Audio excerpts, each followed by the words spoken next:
So I was in the shower. I was cleaning my ass and making all sure it's all sparkly, spanky clean. I'm not the funny one. I'm the pretty one. Cock shots. I just checked myself out. Candles, music, wine, and then lube up and get on top. The glory hole's like a dick theater of a magic your mouth. Which means your pants had better come off. Mama needs playtime. I do that. We're not sluts. We just love love.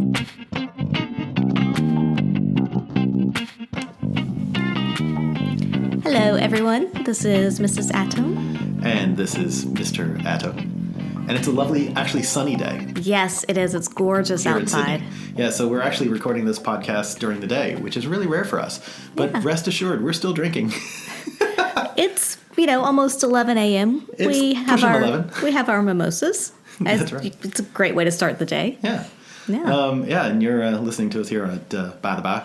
Yeah, I guess we should say that. Yeah. Branding.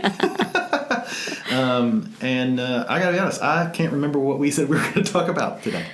So we're going to basically just recap the last week or so, week and a half, because we have had a lot going on. It's been a busy week. Yes, it has. So sit back, relax, grab your own cocktail. Yes. Or at least your cock or your tail. I think that's so clever. Love it. Bless me. Anyway, and here we go. All right. Shall we start with you? Sure. Yeah. Yeah. You were traveling. I was traveling. And so I was traveling overseas. Yes. I was in New Zealand. Yes. I can't say it like they say it, but New Zealand. I can't. Grab your jandals, mate. We're going tramping. You've got the chili bin. Don't forget the chili bin. It's a chili bin. Fish and chips. I did have a lady while I was over there tell me the however much I owed her for my coffee was $6. And I said, "Oh, I'm sorry. How much was it?" And she goes, "Sucks." I was like, "Is she saying sucks? Sex? Six?"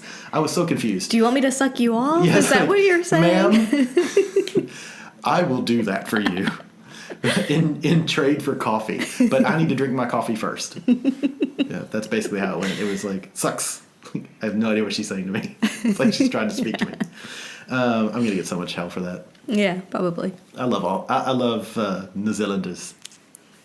It is really interesting to listen to the accent because it's just different enough that here and there you catch it and words are said different and you're like, wait a minute. Wait, what? Yeah. Yeah. Yeah. And it actually didn't. I would say that when we lived in the U.S., like most Americans, it was hard for me to pick up the difference between the New Zealand and the Australian accent. Yeah. But within weeks of us moving down here, it was very quick. It jumps out at you. Yeah. It didn't take long at all to be able to pick that up. And I work with a lady from New Zealand now, and it after listening to her, every day, it just pops out and it's easy. Yeah, it does jump out at you. Yeah. It's still fun to listen to. I love accents. So I was in New Zealand this week, in Auckland. Mm-hmm. I had a pretty busy week. I had 2 Tinder dates. Well, I was traveling with my boss, which is always fun. But then during this time with my boss, I had 2 Tinder dates, and I managed to sneak away for an hour and a half or so to go to the Centurion, which is Auckland's only gay sauna. Cool. Yeah. Is it big? Let's start there. Let's start with the sauna. I love it, of course. I love how excited you get when I go to gay saunas. That makes me so happy. We never did talk about, speaking of which, the midday sauna that I had a couple weeks ago where I went to the sauna for lunch. Yeah. Anyway. That wasn't as terribly exciting, but Yeah. This place was, I'm not going to say it was big, so I'm going to compare it. I don't have a lot to compare it to, really, because 357 here in Sydney and the subway in Melbourne are the two that I most commonly frequent. This place was about 3/4 of the size of either one of those. Okay. I can't tell you how big they are because it's so bloody dark in there. They have like 13 playrooms. They had 3 glory hole rooms, which is right there, less than half of what either Subway or 357 have. The glory hole rooms? Yeah. They have both of the ones in Australia have huge theater rooms where they have porn playing and then just big open couches and seats and whatnot. This place had big porn playing, but it was a bed, and there was things that I really liked about the setup, but there were things that I didn't like about the setup. And spoiler alert, the whole experience was not a positive experience. So when you say that you didn't like some things about the setup, is it that you truly didn't like them, or because they were different than what you were used to, so therefore unexpected? I think I just truly didn't like them. Okay. So some of the things I did like, let's start there. Their theater room had basically a bench seat in near the front screen, and then a couple steps up from that was basically just a big bed area. So imagine 3 king-size beds side by side, with kind of random pillows. Everything's in rubber, of course, or vinyl, I guess, because it's easy to spray clean. So that was the only seating area for the porn room. However, there was a balcony above that you had to go up steps. You couldn't get there from the porn room, but you had to go up 1 of 2 sets of stairs to get to this balcony area. And if you come out on this balcony area and you're looking at the screen in front of you, to the right was about 3 meters of vinyl bench, and then to the left was another queen size bed. That was open to the so that's kind of cool. Yeah, that is kind of neat. Those are open play areas, which is common. It's not uncommon to find people having sex in the porn rooms, because they're sort of open play areas. So I actually liked that. And at one point I was on one of the banquettes or the bench seats watching the porn, because it was just kind of novel to be up there, and you felt like you were like, oh, this is interesting. Hello, Mr. Lincoln. I don't know, too soon? Anyway. Maybe. But yeah, so that was a positive. They had a very nice dry sauna. The temperature was perfect. I think I sat in there for probably 15 minutes. That sounds relaxing. It was great, and there was nobody in there. I like dry saunas over wet saunas, because in a wet sauna I always feel like I have trouble breathing. Oh, right. Not that I have asthma or anything, but it always feels so heavy. It's like you're stuffy and it's just like I'm having trouble breathing in here, and the moisture makes it so much hotter because it covers all your skin. But the dry sauna was great, so I went in, showered, and then went to the dry sauna and sat in there for a while, and just was like, oh, this is nice.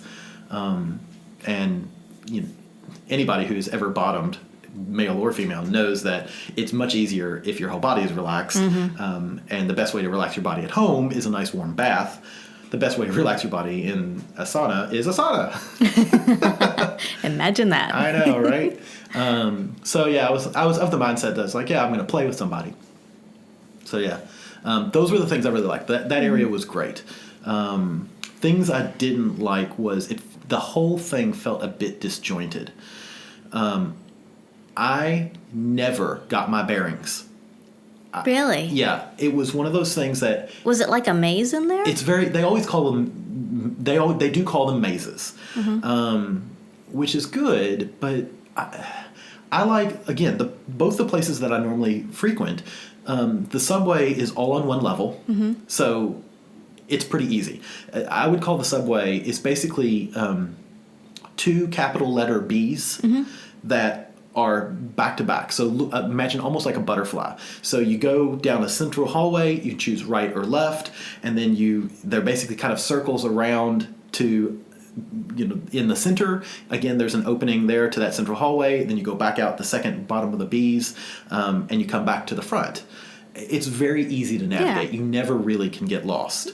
And then the 357 down here, it's done in 3 floors, or I guess 3 floors. The first floor is all the wet stuff: showers, spas, or jacuzzis, whatever you want to call it, dry and wet saunas.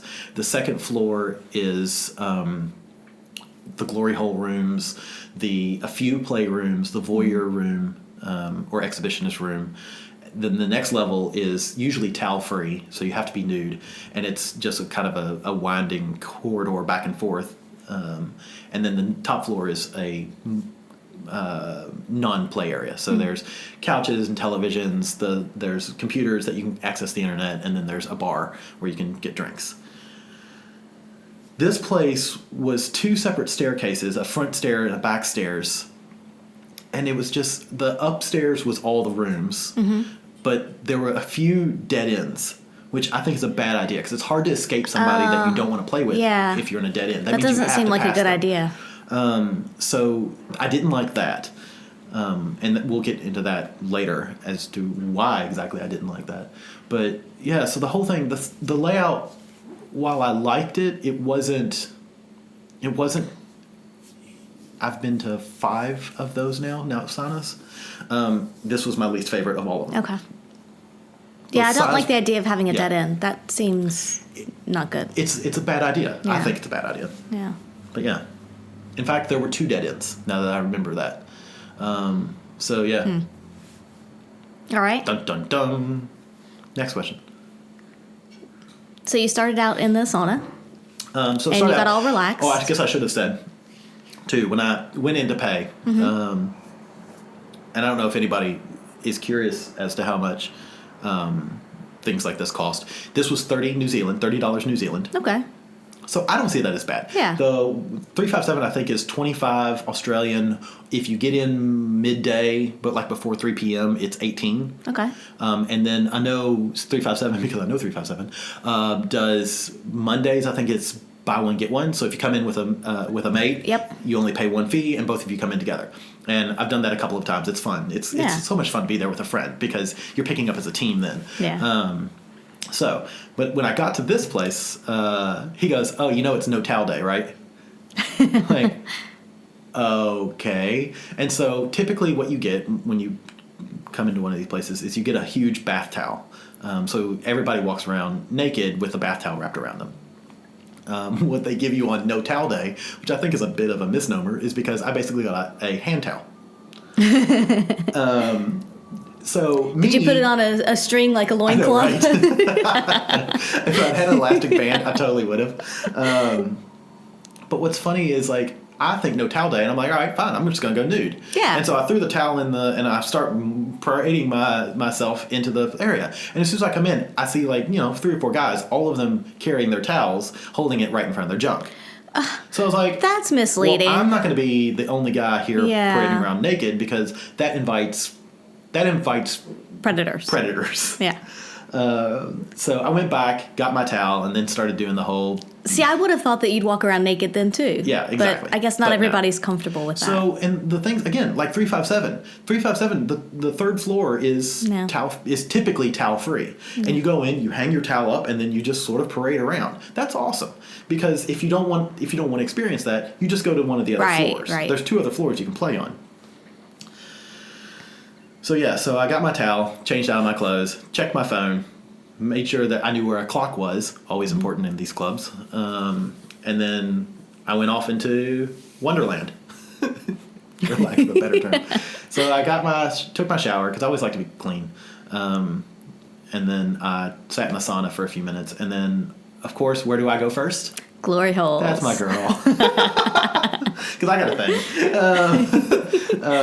So I went to the glory holes, and again, I do have to give them props for this. The glory holes were set up very similarly to 357, which is completely different from Subway, which is they're tiered. So you've got... A little more ergonomic. Exactly. You have to go up a couple of steps to get to the glory holes that you put your junk through, but the people at the bottom, you're right at mouth level. So it's pretty easy. You can just stand up, and it's nice. Well, they want you to be comfortable, exactly. And you'll have a better experience. Yeah, I know, right? And then so there are 3 cubicles on the top, 3 cubicles on the bottom, and then there was holes cut in between each walls so that the bottoms could touch as well, and the tops could touch as well. Yeah. If you wanted. So I went into there and was in there for a few minutes. Nothing happened. Like, all right, well, I'll leave. So I left and then just did a quick parade around. And then at one point I sat, like I said, up on the benches, and this guy came up. And he was cute enough. And I'm like, all right, yeah, you're kind of cute. But, dude, he was hung like I I don't want to say a baby's arm because I always think that's a bad example. But seriously, he was Like a tube of cookie dough? Yes, like a tube of cookie dough. That is that. The refrigerated that's cookie dough that you buy in tubes? That's right. So it was difficult for me to get my hands around him and his. Well, Was this soft or hard, first of all?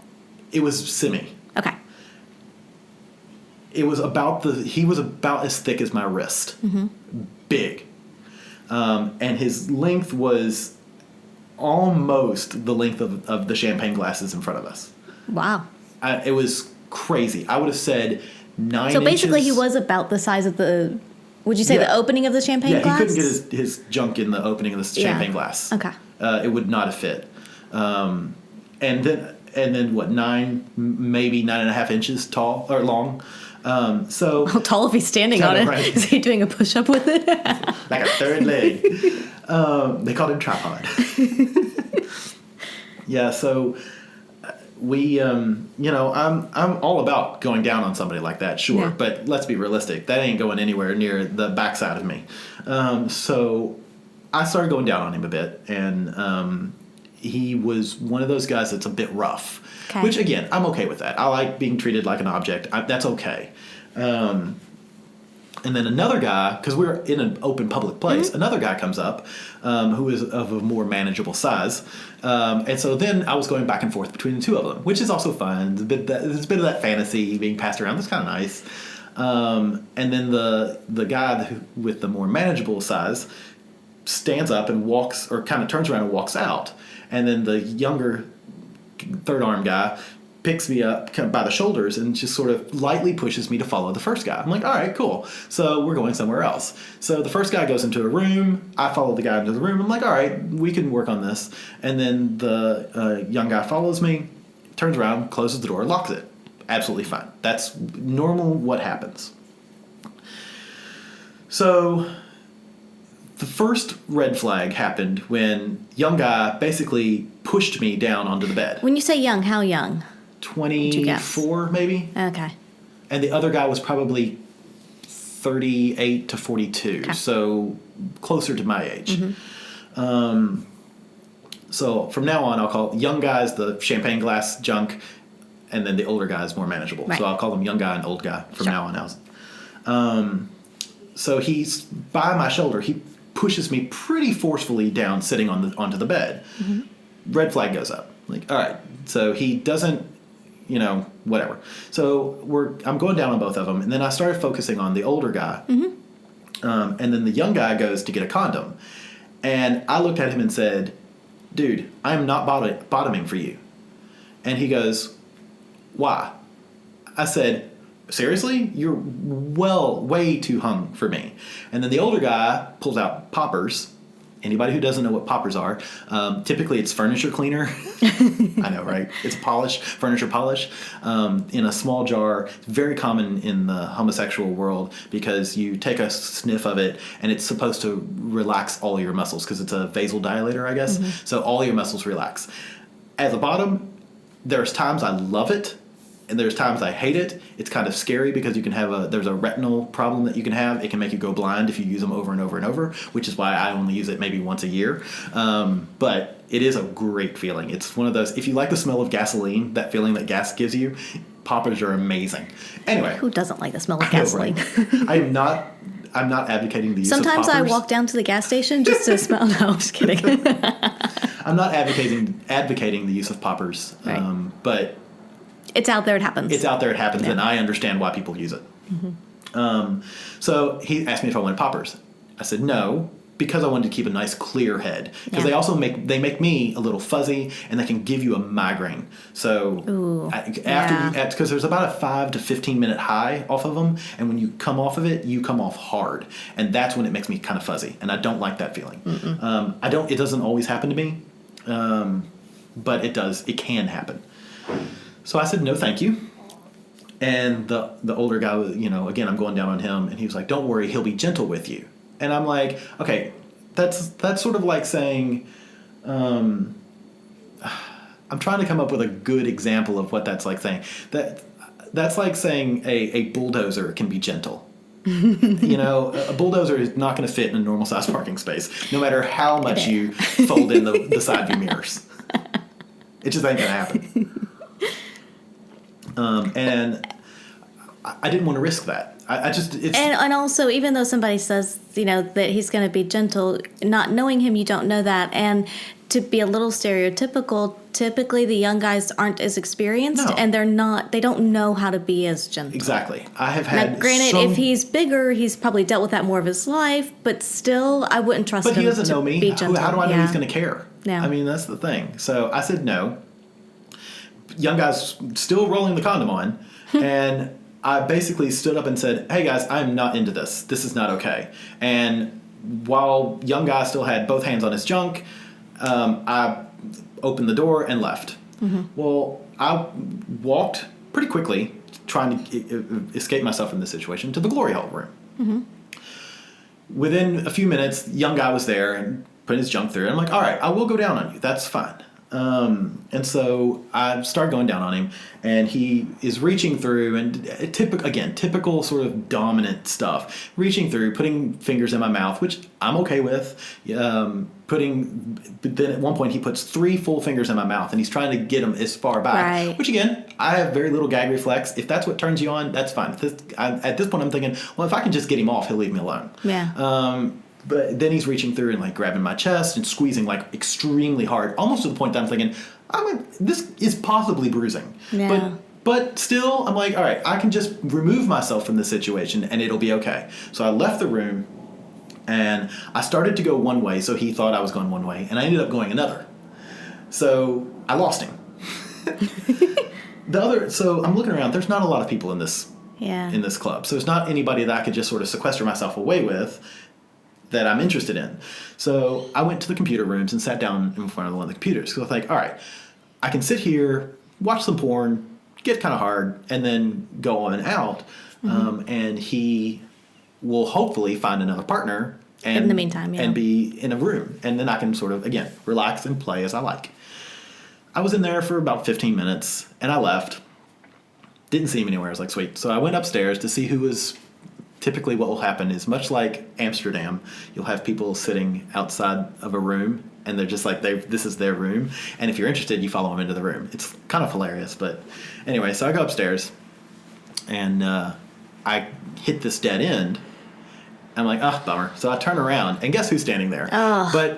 But aggressive guy. Yeah. And then he said something to the effect of, "You want this?" And I'm like, no, I don't. And he tried to block me from walking around. And so the older guy was there. I'm like, all right, I like this older guy. And so I was kind of snuggling up to him a bit. But then while I'm doing that, the young guy comes from behind me and then just basically is trying to put a finger or two in me and from behind. And I turned around and put my hand flat on his chest, and I said, "Dude, no, I am not interested." He kept following me around, and at that point I was like, you know what, screw this. So I went and found the swing room, which had one of the big swings in it. Mm-hmm. I went in, locked the door. At this point I had another guy following me around who was equally as hung. I don't know how they grow them in New Zealand, but they grow them gigantic. Equally as hung. But I locked myself in the room, and that guy knocked, and I just said, "Dude, I'm not interested." And I sat in there for a second. I sat on the swing. They had porn going. So I just basically masturbated and then left. As I'm getting my clothes back on, the other guy came up to me, the other well-hung guy, and said, "You don't want to play with this?" And I was like, "Maybe next time." And he was like, "Okay." And he left, which is how you're supposed to respond. Right. So I left, and again, the experience wasn't a good experience. It wasn't a positive experience, which is the first time out of probably 10 times that I've been to these places that I've ever had an experience that I'm like, I left and I'm like, I'm disappointed. Yeah. And it sounds like it was a small bit the place, but more so just the clientele. The clientele. Yeah. I am not a size queen. I'm not looking for someone who is well hung. I like smaller cocks. I mean, let's be realistic. Mm-hmm. That feels better. If you're overhung, then that's just, I don't know. There's not enough lube in the world. I was going to say, some people can do it, but if it's not your thing, then somebody should accept that it's not your thing and move on. Yeah. You know, like, honestly, for me, the largest guy I want to deal with is Blue Steel. Yeah. I mean, you know how big he is. Yeah. He's big. These guys were close to twice the Sounds diameter of him. Yeah. I mean, that blows my mind. These are porn star style guys. Yeah. And it's just not pleasurable. So Apparently, porn industry needs to pull from New Zealand. right, I know. Yeah, so I left, and the whole experience was a bit bad. I was actually talking to the lady about that. Hello, lady. And she asked me if I said something to the management. You know, and it's funny because I hadn't even thought about it until she asked me, and I didn't. And part of it goes back to that whole rape culture mentality, which I felt bad because I felt like because I started going down on this guy that I was leading him on. So I was sort of leading him on. And because I kept there was a couple times I went back, you know, I said no, wasn't interested. But then at the glory hole, I went down on him again, you know. And I get that mentality. I know it's not the case. I was not raped. He wasn't forceful. He did stop when I finally put my hand flat on his chest and said, I'm not interested. But the first time that you said that, he didn't get it. Yeah, I said no. I never said yes. Right. I said no or variations of no multiple times. And he just kept pushing and pushing. But again, you know, I'm like, well, I did sort of lead him on. I did keep going down on him. And I'm like, I hate that I think that way.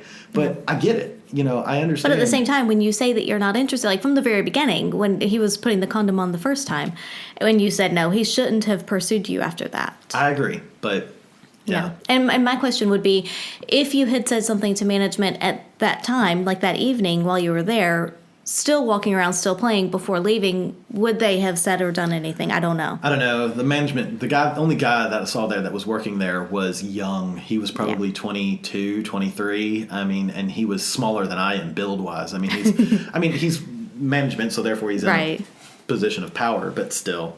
But yeah, would I go back there? Probably not. Both because of the clientele and because of the layout. The layout just didn't do it for me. But yeah. Yeah. Interesting. Is it? It is, because usually you have such a good time, and this was a very different experience. But you know, it goes to show that it can be a very different experience depending on who's there, where you are, you know, what's going on, and it's while like we you often say, your mileage may vary. Yeah, and Somebody while you hope that love it. and while you hope that it's all good, it really isn't always. Yeah. So that was that. All right. So I think the night that I went there, you had a date. I did, yes. I had a date with our lady friend. We need to come up with a name for her. We do need to Let's come up with a just name call her for the her. unicorn for now. Okay. She's basically a unicorn. Yeah. Single lady friend that likes to play with us. Yeah. Yay. Yeah, she's a lot of fun. I like her a lot. She's good as far as banter goes. You know, we text back and forth a little bit, not too much. I think just because we all kind of get busy with stuff. Life. Yeah, but she is. I'm going to say a very sexual person. Yes. She's one who is often ready to go. I think you could call her up pretty much at any time, and if she's free, she's ready to play, which is awesome. And she's intelligent, kind of how we are. Intelligent, so that's always nice as well. So Yeah. when you have somebody who's extremely intelligent who always likes to play, and we're like, holy shit, this is great. She's like you. Yeah, she's fun to talk to, and that was one of the things. We were going to meet up that night, and she asked if I wanted to do dinner, and I was like, well, you know, Mr. Adams on the road, I have to feed myself somehow, so it's either I eat dinner by myself, so it's either I eat dinner by myself or I can eat dinner with her, and you know, we have a good conversation. So so I went over there and we had dinner, and then that of course led into play, which is kind of the point of the evening. So yeah, after dinner, it was like, okay, so are you ready to play? And we go to the bedroom. Wait, is that basically what it was? Are you ready to play? Well, it was, do you want to move to the bedroom? Oh, okay. Yes. I mean, how do I get them pants off of you? Yeah. So yeah, it was good. Like I said, we had a nice dinner, and then which she'd cooked, so it's not like, you know, because I wasn't sure if we were going to go out or whatever, but yeah, she cooked a very nice dinner, and nice. And then it was let's go to the bedroom. So we went into the bedroom. And it started out. It's funny because we've played with her 3 times now. Yes, maybe a handful of times. 2 or 3. We've played together. with her. And I think this may have been the 3rd time. This was the 3rd time, I think, and it was just me. So it's a different dynamic when it's 2 females versus when you're there, of course. How so? And Oh, and for the record, hang on. Before I say that, because I know our listeners are out there going, "What do you mean, how so? You have a cock."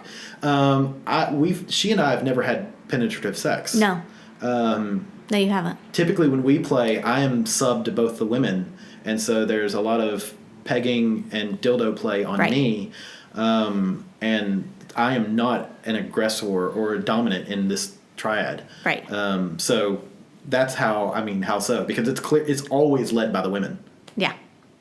So I would say in this case it's different because when you're there, we are both dominant to you, and I'm more dominant to her, so there's that. But then when it's just us, I'm not quite as dominant, so I kind of pull back a little bit. Okay. Also because I know that she has other partners who are very dom, and I guess I'm still kind of feeling, and I have a better feeling after this, but I'm still feeling how dominant can I be? Because sometimes, I don't know if she ever wants to have any power or not. And I'm thinking she doesn't really. It doesn't seem like it. Not so much.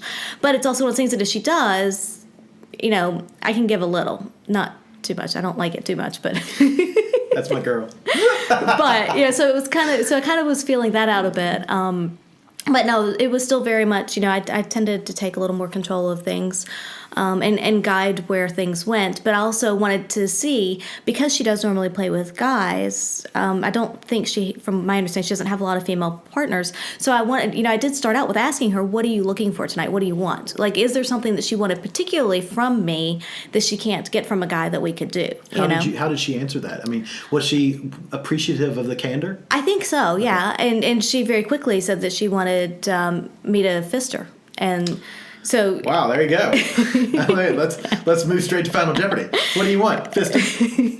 Cool. Well, she said she wanted to try that. And so it's like, okay, because, I have small hands. Yeah. So it's not threatening or, it's not like you're not too big. And so I think, that was also the appeal, is that I have small hands. And then I was like, well, I do have small hands. Can we do what about double fisting? Like, if we really want to push it. Holy shit. But it was one of those, just kind of in conversation that we could move into. Right, of course. It's not like an immediate thing. But it was just because we were talking about, I also have a small head. I wonder if I can see up inside there.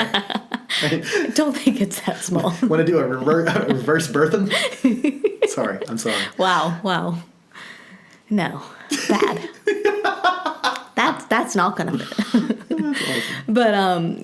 But it was she answered with that, and it's like, okay, cool. So we started playing some, and I went down on her, she went down on me, and as a side note, this might gross some people out, but she was at the end of her period, and I was just at the very beginning of mine, so we're both kind of very light on the scale there. And we had that discussion ahead of time, is, this is where we are, because so many people are ruled by, I'm on my period, I can't have sex. It's true, yes. And I'm one of those that I don't care. Yeah. In fact, I'm usually hornier when I'm on my period. It's true. And so I want it, I don't care. And I'm absolutely fine with somebody going down on me, just you might taste some pennies. Pennies. Yeah. But just so you're aware. And she's very much the same as me, is that she didn't care. And so we had that discussion at the beginning, because it was like, I'm totally okay with it, but if you're not, we don't have to. I want to take a side note here, because as a boy. Yes. Until you, the female vagina was a mystery to me. So until I was 30-something, I had no idea how periods actually worked. Right. You look it up online. My ex-partners, my ex-wife, during their periods, that was completely off limits. Yeah. There was no... Right. It was like they wouldn't even take panties off. Yeah. And so I had no idea what happened during a period. And I didn't have the comfort to ask. Yeah. So I had this imagination of, like, you're just a bleeding wound down there that looked like you needed just stitches. Gushing, yeah. It was like just some bleeding axe wound down there. Right. And that needed stitches or like a compress or something. And then when you and I started having sex and you were on your period, I was like, oh, look, there's just a little bit of red juice around. Yeah. And you were like, oh, yeah, sorry, I'm bleeding. We probably should have talked about that before. Yeah, it's not bad. It's not. I mean, I'm sure that some women are worse. Again. Some are worse, but I also think that more people are just very self-conscious about it. Because we have one of our swinger friend female partners. She and her partner don't even have sex when she's on her period. Yeah. Like, and that's her primary partner. Yeah. And I don't know. I don't think it's that big of a deal. Yeah, it's just... Yeah. It happens. Might gross people out, but it's just a little more mucusy. That's it. Yeah. But I kind of like that because then you can put it between your finger and thumb and kind of go back and forth, and it's like that. Yeah, it's awesome. You could be a little boy again. Oh, yeah. It's like, Playtime in a different sense, but yeah. It's not. Yeah, I know, right? It's not nearly as gross as I expected it to be. No, it's really not. Make that very clear. Yeah, and so we talked about that, and it was like, yep, we're both fine with it. So, but yeah, so we started playing, and like I said, I went down on her, and she went down on me for a bit, and we. I'm trying to think of the order of operations here, because she went down on me and I went down on her. So there was a bit of that. We 69'd a little bit, and my favorite number. So yeah, we did that for a little bit. But I actually found, so I guess that that might have been the first time I 69'd with a girl, possibly. I'm not sure. Anyway, it's not something I do frequently, because what I found was that I like. You did it with Sandy. Okay, I was gonna say I may have, but I like to go down and camp, and so. Sorry. And I find that harder to do when you're 69ing, Yeah, you can't just camp there. Well, because like I want to focus on her, and it's harder to do that when someone's also pleasuring me, because then part of my mind's on me, and the pleasure. Because it slows me down. If we're 69ing, there's less chance that I'm going to orgasm. So, because I'm focusing on you and not focusing on my pleasure. It doesn't really slow me down because it happens. And for me, it slows me down. It's nice. Yeah, but I find it harder, because my attention's not fully on that. So, right. Yeah. Awesome. It was good, but at the same time, it's like I prefer to just kind of go down there and set up camp for a little bit. Hello, this is my land now. Don't worry, I will plant my flag later. But yeah, it was good. And so then I think is when we started with the fisting thing. And so I, of course, insert all right, hand. So hang on. Let's stay. You can't. You just went from 69ing to fisting. Yeah. Well, I think so. Do you start like 1 or 2 fingers? Or when I was, so we were 69ing, and then I went down on her for a bit. Did you use extra lube, or was there enough? Let me Sorry, hush. There's lots of questions here. Okay, but so I was 69ing, and then I went down on her for a bit separately, like I was down there for a bit, and of course I was using my fingers a little bit and stuff, and then of course whenever we had to bring out more lube whenever I was going to put my hand in her, and so lubed up and put it in, and then I for those of you who can't see, I'm trying to figure this out too. She's I'd already been fingering her and whatnot, so she was already she's relaxing. Yeah, so she was relaxed. She was loosened up a bit, and so but I still kind of went in like fingers first kind of thing. Okay. All 4 fingers and the thumb. Yeah. So fingers first. I did that, and then made the fist inside. Once you're in there? Mm-hmm. Oh wow. And how far did you go? It's interesting because like some people that I've played with, they prefer more of the come hither motion. Right. And the G-spot massage. Right. And so I started doing that a little bit, but then I started making a fist, and I asked her, I was like, which do you prefer? And she liked the rotation of the fist. Oh. And so I did that more so, and then some G-spot and a little bit of A-spot stimulation as well. Cool. But we did that for a bit, and at the same time, trying to stimulate her clitoris as well, because who doesn't like the whole package and everything? Right. So it's always funny because I think with what you're saying there, it takes so much concentration to do. It's like walking and chewing gum at the same time. It's like, okay, I got to rotate my arm, I got to do a come hither motion, and I have to vibrate the clitoris at the same time with my finger, and then my tongue is somewhere in between all of that. Yeah. And I'm not the most coordinated person. I'll just go ahead and put that out there. So it worked very well. It was nice. But it is just coordination. It's just a matter of, keeping one hand going and using your tongue, like I would try to get my tongue on her clitoris or fingers or whatever, and she pulled out the wand.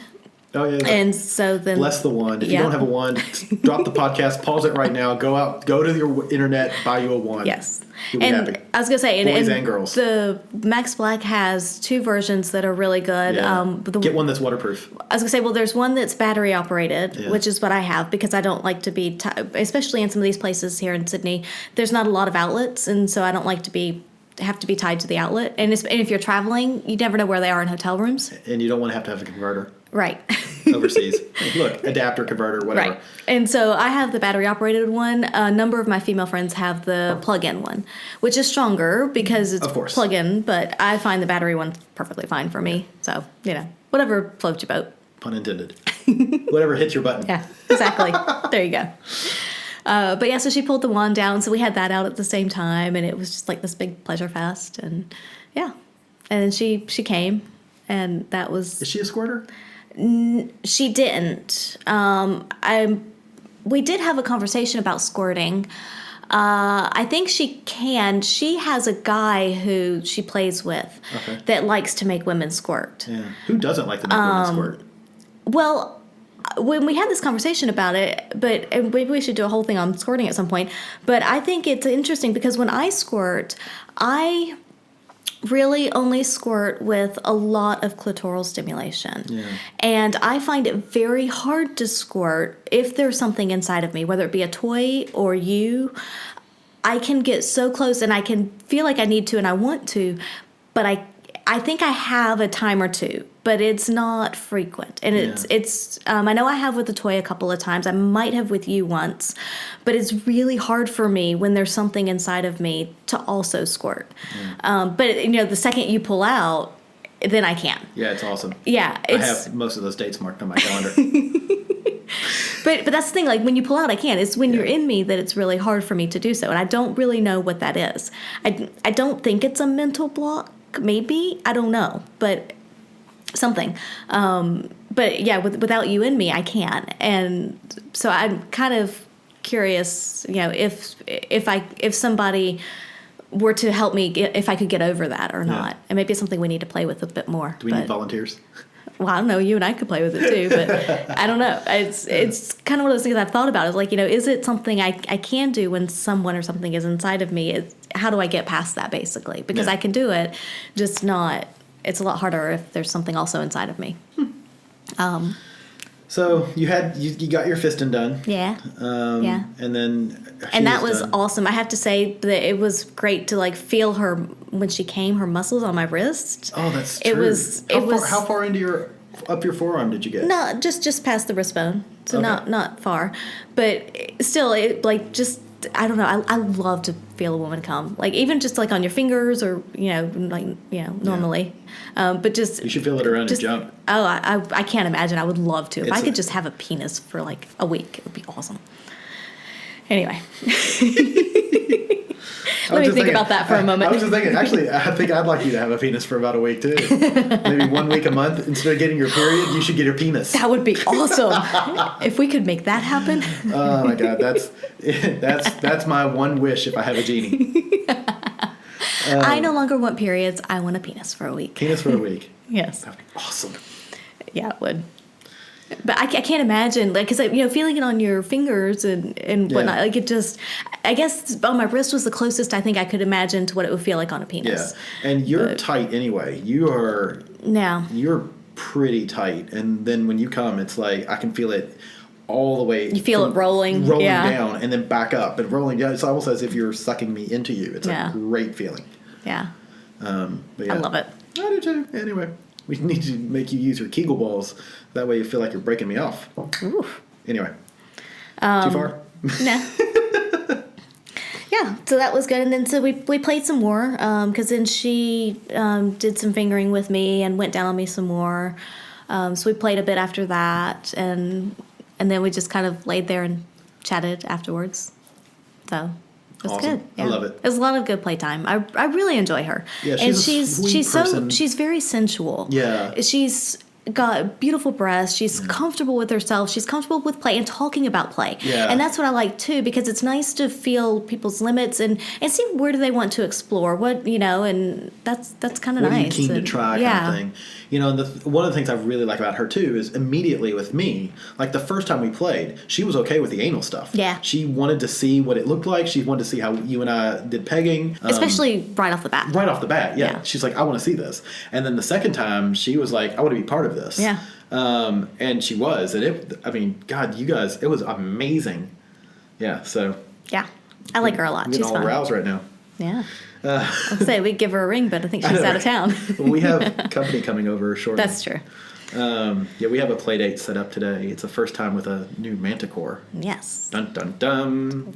We'll see how that goes. Yeah, we'll let you know how it goes, folks. Yeah. But I really like her. She's a great keeper. Yeah, so. No. Yeah. Anything more you want to discuss on that? No.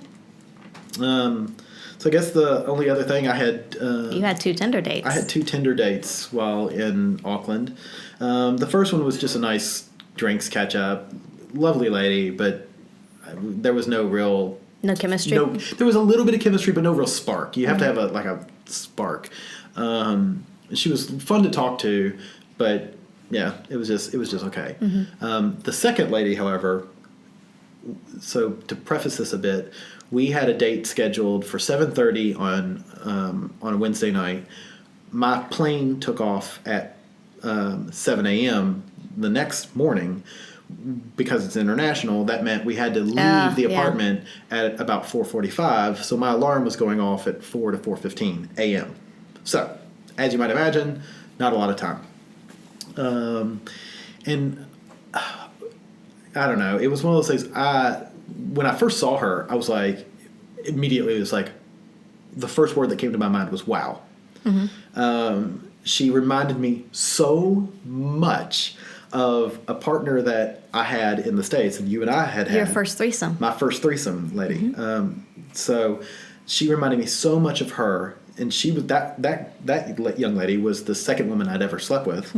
And I have to say, as a side note, too, you had sent me just the snapshot of her profile. Yes. And the description, what she had written, reminded me a lot of this person as well. So not just in looks, but what her attitude, description reminded me a lot of her. Everything. Yeah.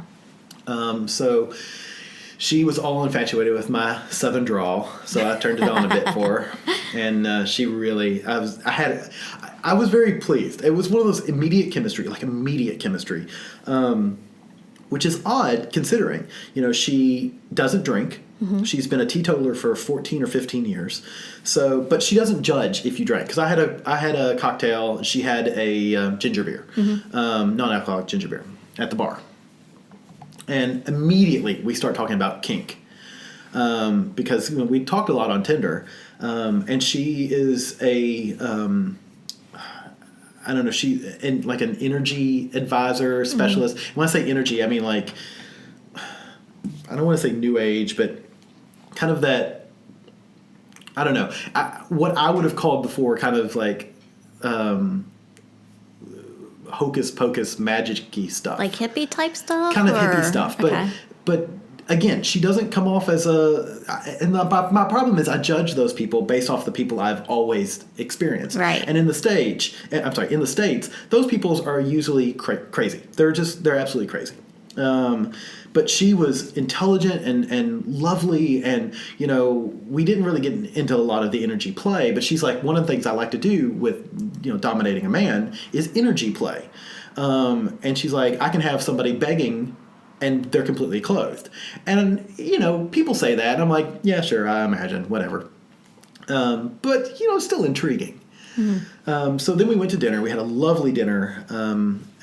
And unfortunately, I'm going to pretty much shrink the entire night because you don't need to know all the conversations we had. But we got along really well. We talked about you. We talked about the podcast. We talked about,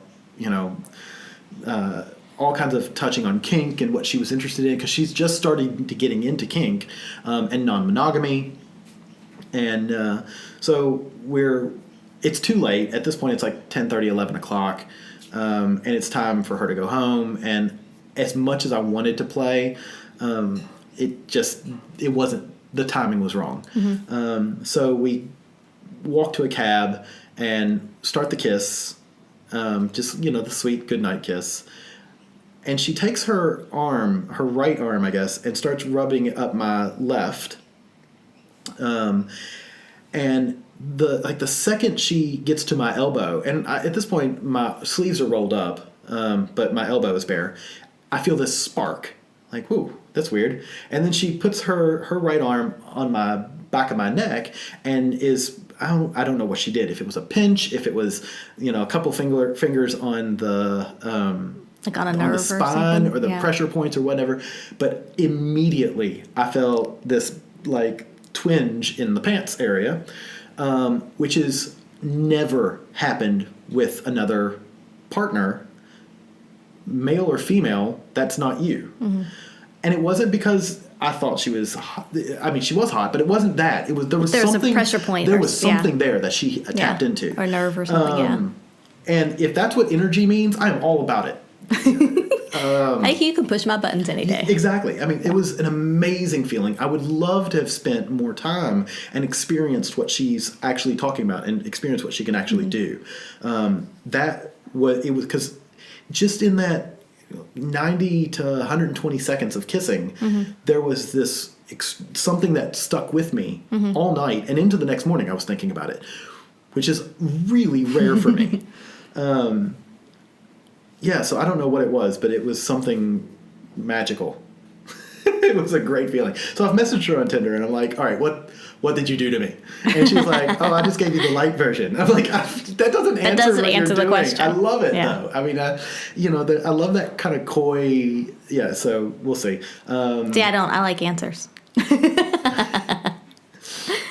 So I'm hoping that she gets to travel to Australia and comes to Sydney and looks me up because I would love to experience a little more of that.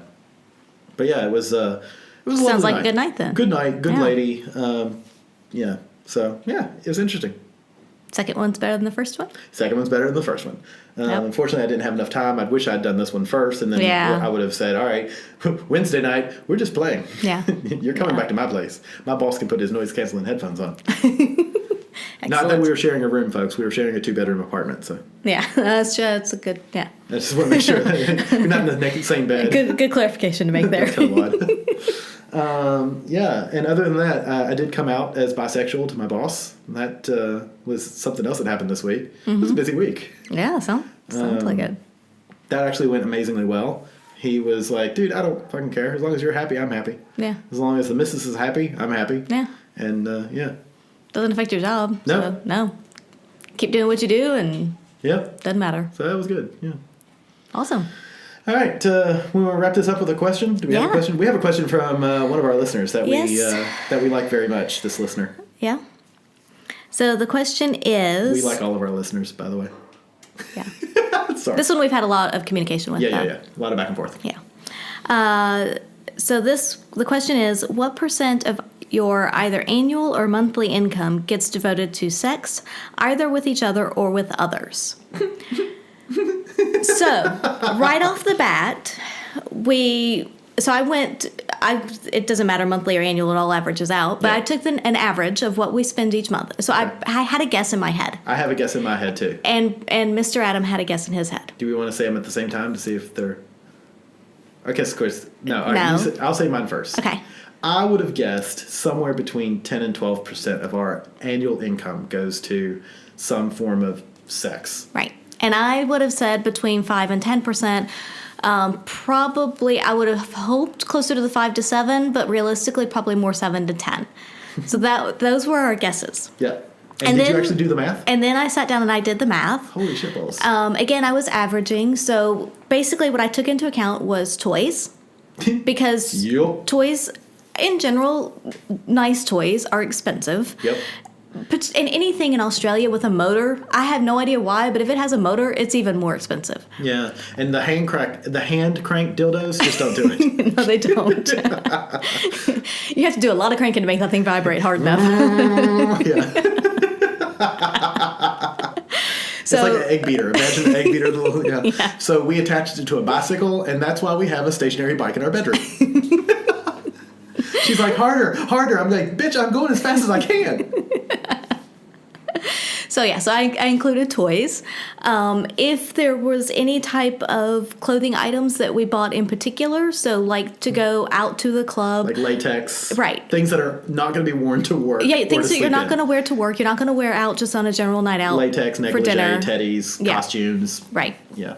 Anything like that. Condoms. Condoms, lube, all of that. I mean, they're not. We wouldn't use condoms together. No, they're not super expensive, but it adds lube, up. But yeah. But still, we buy a lot of condoms. Right. And like I said, it's not expensive on its own, but it adds up. Yep. So I took that into account. I took into account basically when we go out and meet people, particularly new dates, we always meet out at a bar or somewhere, or a cafe, something like that. So I took into account the cost of the alcohol, dinner if we're eating out, and not bus travel or taxi travel. Yeah, so travel there to and from. It's not always new people either, but if it's because some people we have over, some people will go over to their place, like common play partners. But even that, so people we have over, we almost always cook for them. Right. We always drink at least a bottle of wine. Right. And so by the time you add all of that up, it ended up being about 8% of our income. It was 7 to 8%, somewhere in that range. So were you including things that we spend on podcasting as well, like the microphones, I did include that. Oh, good. Okay, yes. Cool. So, because I consider this as part of our sex club. Yes, but that was also kind of a one-off thing. But still, I did include that. Because we have the money we pay for the website, the branding, I didn't include all that. Yeah. Okay. That required too much going back and figuring out and whatever. And that's fine. But round up to 8. But yeah, so it was more. Yeah, so we round up to 8. But it was more so, going out, meeting people, drinks, dinners. Just the food, the alcohol, the toys, the clothing, all of that. And for trips us, to OSS. And yes. So trips to clubs. So when you go to the gay saunas, I include that. Oh wow. Okay. I included trips to our secret spot. Do you include massage parlors? When we went to couples club, no. We went to couples club. I include that. So basically, the club entry fees. Yeah. That, and of course that's a big part of it as well. But we usually also, when we go there, if sometimes we don't take alcohol at all, but usually we'll take a bottle and split it between us, and it's usually a cheaper bottle, maybe $10-15. So it's not an expensive bottle. But yeah, so I basically tried to figure out all of that and lump it all together.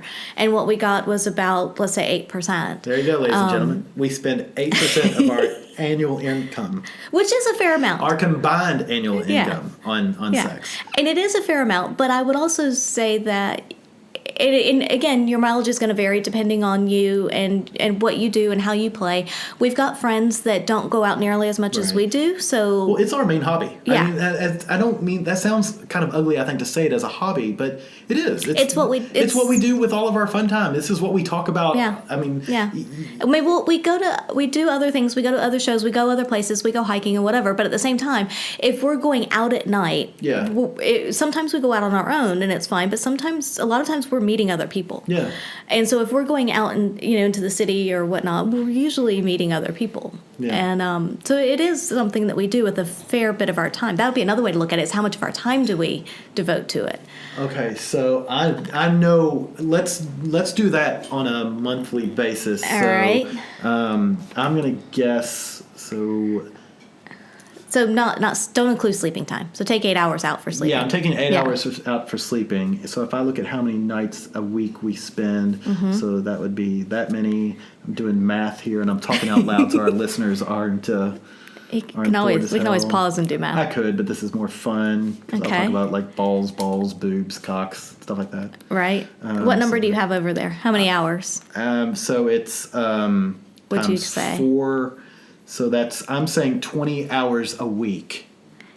So divided by waking time, that's 17.8, almost 18%. So 18% of our time, because I think we do stuff with people 5 nights a week, on average. 3 to 5, depending. There's been times where we've had 10 nights in a row that we're doing something that's related to. Yeah.